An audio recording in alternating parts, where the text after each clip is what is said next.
I'm going to give you 10 rules for profitable self-discipline.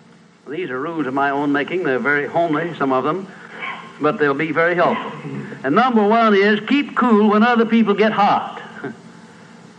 I know you can agree with that one, but I'm not so sure that you'll always live up to it. We're inclined, all of us, to get hot when the other fellow gets hot. Say angry things when the other fellow starts saying angry things. I was in the home of the president of a big electric power company one evening when there came a storm, and he called up one of his head men to go out to take care of an emergency that happened as a result of that storm. It was on Sunday evening. The man was gone about 2 hours, and when he came back, he came up on the front porch of the home of this man and called him out on the porch, and I never heard a man get such a tongue lashing in all my life as this president of the electric power company gets. He says, you blankety blank blank, you think because you're the president of the company, blankety blank blank, and I'm just as good as you are, blankety blank blank. Oh, it was terrific. I only heard one side of the conversation because there was only one side of it. One man was doing all the talking, and one man was doing all the listening. And after this had been going on for fully 3 minutes, the other man ran out of wind and had nothing more to say. He was mad, you see, because they'd called him out on this stormy night. I heard the president close the door, and he came back, and he just smiled and said, why, the man was a little bit hot, wasn't he? That's all he said. A little bit hot, wasn't he? I expected any moment to hear fists begin to fly out there.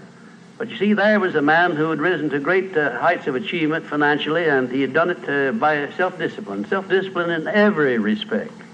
And he didn't propose to allow a workman who had been temporarily unbalanced by his anger to throw him off balance and make him stoop to that level. He just didn't propose to have that done.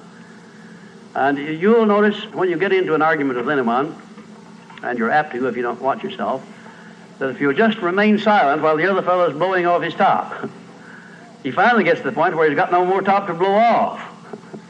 Then if you want to get in a few words of your own, that's a mighty good place to do it. It's a mighty fine thing if the words that you get in are not the kind of the words you've been hearing. In other words, if you say something back kind in return, it's far better for the other fellow and far better for you. It shows you to be the bigger of the two persons.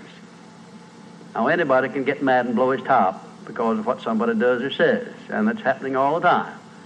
But the truly big man, the man who is in charge of himself, he doesn't allow anybody to draw him down to that level of a street brawl or of an argument in harsh words unless he wants to do it. And if he's truly a big man, he doesn't want to do it. Number two, remember there are 3 sides to all arguments. We ordinarily think there are 2 sides to all arguments, but they're not, the 3. There's your side, there's the other fellow's side, and then there's the right side, which is usually about in the middle of the 2 viewpoints. Remember that when you get into an argument with the other fellow. Don't assume that he's always at fault. Maybe you're partly at fault too. Maybe neither one is totally at fault.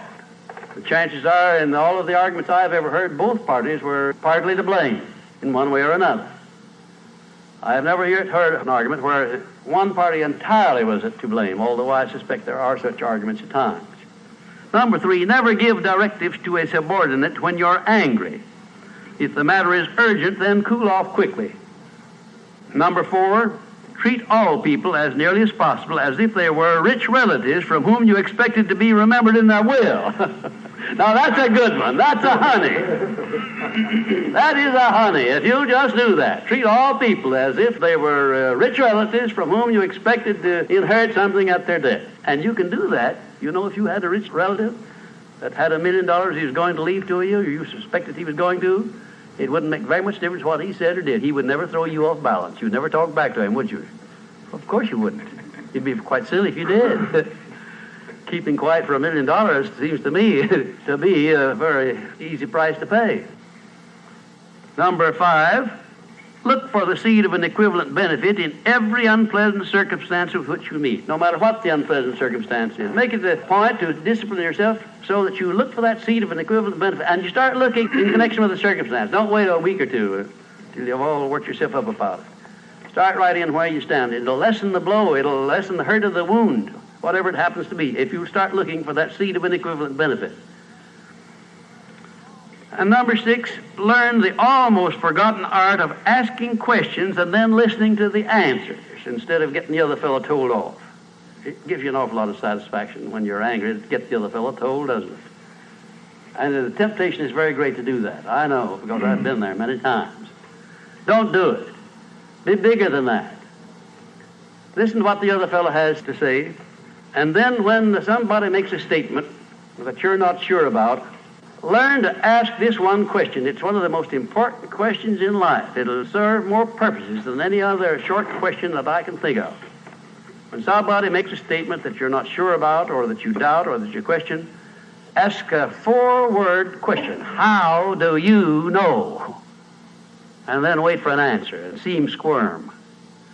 Oftentimes there is no answer. People make wild statements that they can't back up. And instead of getting into an argument and making an incident out of the matter and getting yourself worked up into an argument, let the other fellow stew in his own fat by putting him over the barrel. But that question, how do you know? I had a clergyman in my class once who was very, well, I just don't know exactly how to describe him. He was a fanatic, you might say, on the subject of religion. And he was sure that he knew exactly what was going to happen to me after death. He said so in no uncertain terms, not in the class, but in a private conversation. And he raved and ranted for quite a little while about it. And when he got through, I said, how do you know, parson? And that really put him over the barrel. He said, that's the way I feel about it. That's my faith. I said, well, now, having belief and faith is one thing, but having evidence is something else again. How do you know what's going to happen to me after I die? I don't know, and I doubt that you do. How do you know? Well, he never did give me a satisfactory answer. There are a lot of questions that come up in life in connection with which, if you'll ask that one thing, how do you know, you'll find that the other fellow will be off balance, and you don't need to make an incident out of what he says. You don't need to get mad at what he says.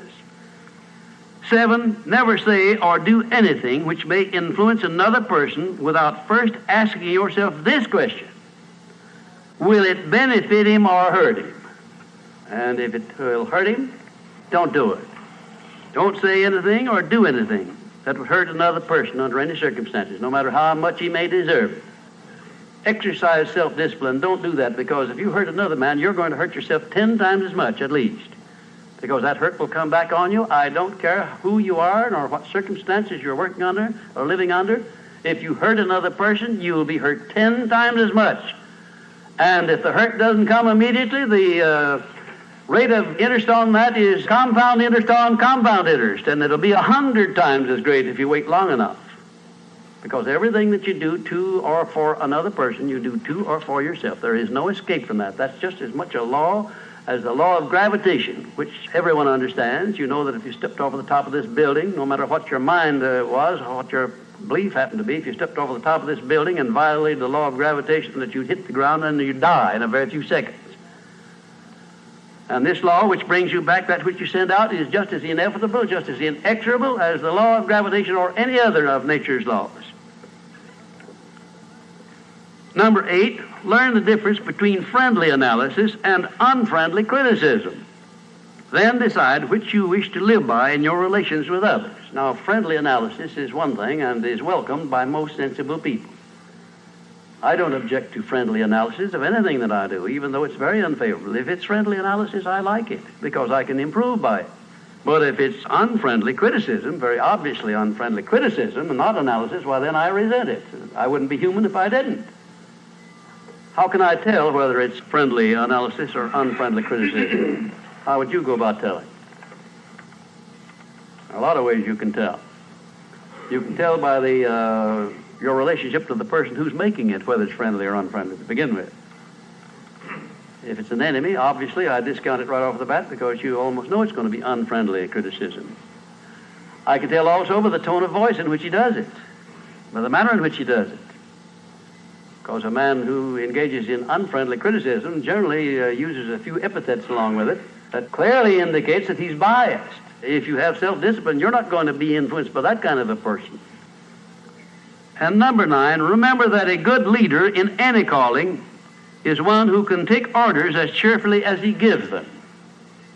And number 10, last but not least, remember that tolerance in human relations is just as important as tolerance in the operation of mechanics.